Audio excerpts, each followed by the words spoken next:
Dear Congressman Keith Self, last week I had a conversation with a coworker of mine. We'll call him Jay for this story. You see, Jay didn't vote in 2024, but if he had, he would have voted for Donald Trump, which probably means you would have received his down ballot vote too. Shocking, I know. A Trump supporting Texas born lower middle class Hispanic male. A dime a dozen. That's what a lot of people would think.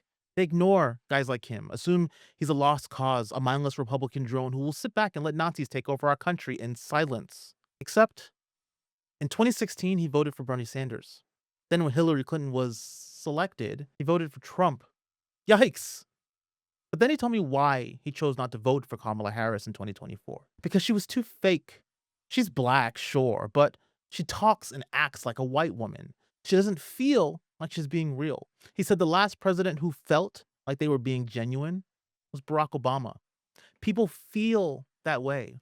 They would vote for the Democrat, but the Democrat feels fake. They'd rather support the king of liars, the most obvious con man in con man history, a petulant man child who couldn't point to Ukraine on a map if it were a map of Ukraine. And for those reasons and so many more, they cannot vote for MAGA. So they stayed home. And that got me thinking, could I win Jay's vote? Could I win the votes of thousands of people just like him? Could I win the votes of people who ended up voting for Trump but now regret it? Because look at what is going on. I think I could. But right now, you're my congressperson. So what are we going to do? What are we going to do about what's happening in our country? Jay and people like him, they do their best to stay informed, but the truth is so buried under bullshit that they do not even know where to start. They're so overwhelmed. They're so misled. They are exhausted and they're looking for people who will actually do something about it. Keith, I'm exhausted too. But the great American heroes who came before me fought too damn hard to watch you and your band of merry men sell our country out to the highest bidder. I see what's happening, Keith. I see Donald Trump, Elon Musk, JD Vance, Peter Thiel, Mark Zuckerberg, Jeff Bezos, and hell, let's even throw in the Koch brothers too. I see what you and your Republican colleagues are allowing to happen to this country. The United States is not for sale. Not to Vladimir Putin, not to Elon Musk, not to anybody. Keith, I will run against you and I won't lose. Maybe the first time, but I'll come back and I'll win.